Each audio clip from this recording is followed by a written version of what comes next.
लखदातार की जय, हटू श्याम जी की जय।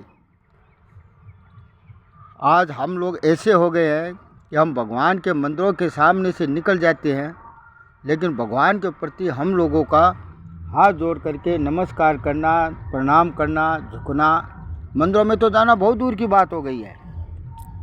मंदिरों में जाने तक का तो समय आजकल किसी के पास है नहीं है, चाहे वो काम पर जाए या नहीं जाए, लेकिन मंदिर में जाने का समय नहीं है हम लोगों के पास। ऐसा समय आ गया जब हम लोगों के पास मंदिर जाने का समय नहीं है। भगवान के मंदिर के सामने खड़े होते हैं हम लोग, हाथ तक नहीं जोड़ते हैं, ऐसे कैसे निकल जाते हैं। तो फिर भगवान हम लोगों के बारे में कैसे सोचेगा। भगवान सोच रहा है कि इन लोगों के पास इतना भी समय नहीं है कि मेरे सामने खड़ा होकर के हाथ जोड़े, हमसे कुछ मांगे। भगवान आपसे क्या ले रहा है? एक छोटी सी विनती, जो उधर मुंह करके हाथ जोड़ के भगवान से मांग लिया तो भगवान दे देते हैं। आज जो बढ़ती हुई बेरोजगारी, कर्जा, घर में सह और बरकत नहीं होना, हर घरों के अंदर लफड़ा होना, हर घर के अंदर एक एक परिवार के 5-5 परिवार होना, किसी के पास ज़मीन नहीं है, छोटे छोटे घर होना, ये सब भगवान के प्रति हम लोग श्रद्धा रखते ही नहीं है। तो भगवान हमको कैसे पूरेगा, कैसे हम लोगों की पूर्ति करेगा। मेरा कहने का मतलब ये है कि आप कभी भी मंदिर के सामने से निकलो, भगवान के आगे हाथ जोड़ो, उनसे प्रार्थना करो कि हे भगवान हमारी भी सुनो। उससे आपको फ़ायदा होगा, आपको कर्जे में फ़ायदा होगा, आपके कमाई में सह और बरकत होगी। भगवान आपको कुछ न कुछ देने के लिए बैठे, लेने के लिए नहीं बैठे हैं। तो आज हम लोग ऐसे हो गए हैं कि भगवान के प्रति हम लोगों की कोई श्रद्धा नाम की कोई चीज़ रही नहीं है। वैसे हम लोगों का संस्कार हो गए हैं, वैसे हम लोगों की सोच हो गई है। भगवान कहते हैं कि पहले हज़ारों साल तपस्या करने के बाद में भगवान फल देते थे, उनको आशीर्वाद देते थे। आज का युग तो ये महाकलयुग के अंदर तो ऐसा हो गया है कि आप कुछ समय निकाल करके भगवान के आगे अगर आराधना करने के लिए बैठोगे तो भगवान आपको कुछ ही पलों में सब कुछ दे देगा। भगवान की भक्ति बहुत बड़ी होती है। पहले तो भगवान की भक्ति इतनी कठोर होती थी, जो भक्त होता था उनका घर छूट जाता था, घाम छूट जाता था, तन पर एक कपड़ा नहीं होता था। जब वो सब कुछ करने के बाद में अगर वो अटल रहता था, तब भगवान उसको एक पल के अंदर धन, यश, वृद्धि सब कुछ दे देता था। वो तो भगत की बारी थी। फिर भगवान की क्या बारी थी कि भगवान जब भगत रूठ भी जाता था तो भगत के आगे आगे भगवान फिरते थे, वो फिर उनका साथ नहीं छोड़ते भगवान कभी भी। भगवान तो खुद कहते हैं कि मैं अगर यदि इस युग में अगर जन्म लेता तो मेरे को कुछ ही क्षणों में वो सब प्राप्त हो जाता जिसकी हजारों साल वर्षों तक तप करना पड़ता था। वो इस कलयुग के अंदर थोड़े से ही तप में मिल जाते हैं। हमसे तो थोड़ा थोड़ा भगवान के प्रति श्रद्धा भी बहुत बड़ी चीज़ होती है। ये बहुत बड़ा काम है। हम लोग पूजा के पास जा रहे हैं, पूजा खटाने के जा रहे हैं, तो पूजा खटाने के लिए पूजा वाले के पास थोड़ी आशीर्वाद पड़ा है। हम बुझ झगड़ों के चक्कर में रहते हैं, छाना भोपा के चक्कर में चले जाते हैं, तो वो थोड़ी हमको जाते हैं लड्डू दे देते हैं, ये लड्डू खाओ और ये रुपये लो और जाओ तुम अपना कर्जा मुक्त हो। ऐसा नहीं है। जैसी श्रद्धा जैसी श्रद्धा और भक्ति लेकर के आप जाओगे, वहाँ पर उन बूझ बुझाकर की वजह से नहीं होता है, बूझा वाले की वजह से आपकी कृपा नहीं हुई है। दुखी आदमी अपने तन और मन और धन से जाता है, तो भगवान वो तन और मन और धन को देख करके ही भगवान हम लोगों को प्रति आशीर्वाद देते हैं कि ये बहुत दुखी है, क्योंकि वो लोग मन से गया था और वहाँ पे काम किसका नहीं होगा। जो भगवान की परीक्षा लेने के लिए जाते हैं कि वहाँ पे क्या है, चलो देखते हैं।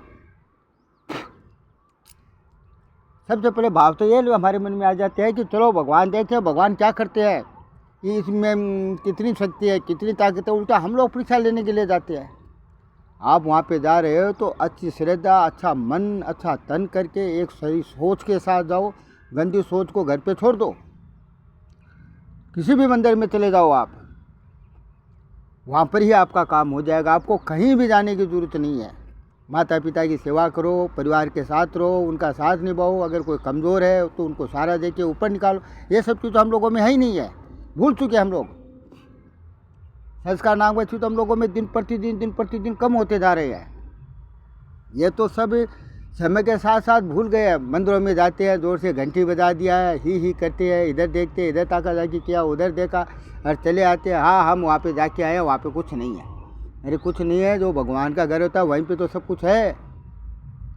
उनको श्रद्धा से बोलो, अपनी भक्ति भाव से दिखाओ। अपन भक्ति तो सो गई है, भक्ति तो है ही कहाँ। भक्ति को तो सोए मुद्दत हो गया है।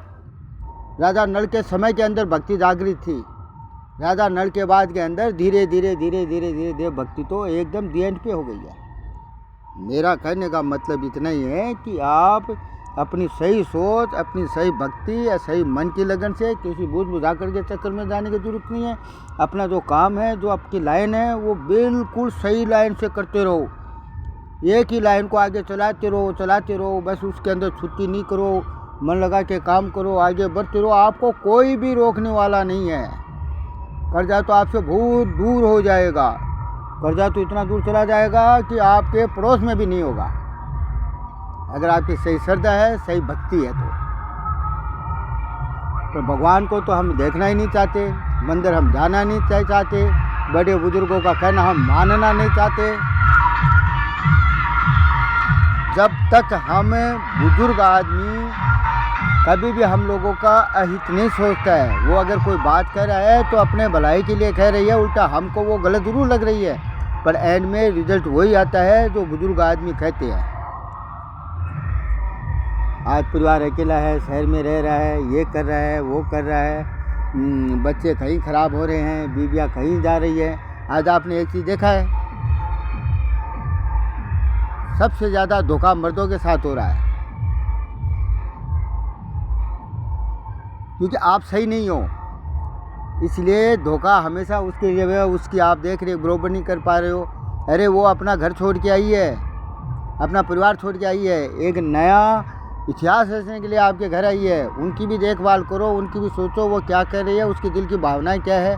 वो अपने माँ बाप परिवार को सब छोड़ करके एक नए घर के अंदर एक युद्ध जैसा सोच करके आती है वो, और वो एक ऐसी जंग लड़ती है, आपका घर का वंशावली आगे बढ़वाती है, आपका नाम रोशन करती है।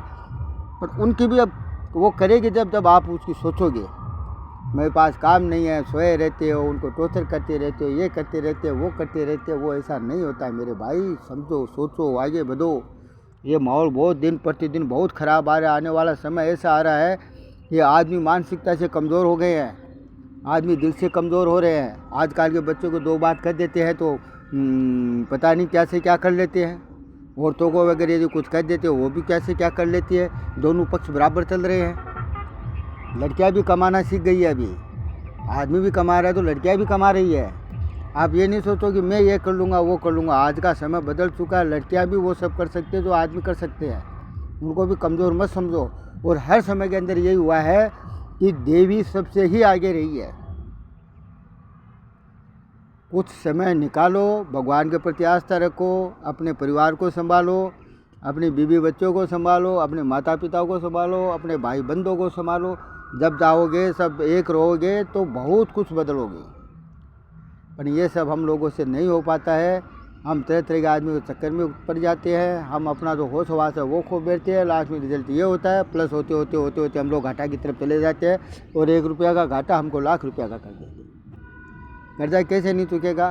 कर्जा चुकने का सबसे बड़ा मूल मंत्र यही है, जिस कर्जे को चुकाने के लिए दूसरा कर्जा मत लो, पहले उसको चुकाओ, बाद में दूसरा कर्जा करो। आपसे पहले वाला कर्जा तो चुका नहीं है, नया कर्जवार की तरफ बढ़ रहे हो। भगवान के प्रति आस्था रखो, उनके प्रति भक्ति रखो। कहीं जाते हो तो दिल से जाओ, भगवान को दिल से याद करो, उनकी आराधना करो, अपने परिवार की सोचो, अपने माता पिता का आशीर्वाद लो, अपने मोहल्ले में बूढ़े बुजुर्गों का आशीर्वाद। वो आशीर्वाद ही आपको सबसे आगे की तरफ करता है। वही आपकी प्रेरणा को एक सही साकार सपने के रूप में वो साकार करते हैं। पर ये सब तो इस ज़माने में भूल गए हैं। मैं वीडियो अंधेरे में इसीलिए बना रहा हूँ कि आपको ये सुनने के बाद में कुछ उजाला दिखाई दे, ताकि इस वीडियो में ही आपको इसमें उजाला दिखाई देगा। अगर मैंने गलत कहा है तो मैं माफ़ी चाहता हूँ। धन्यवाद।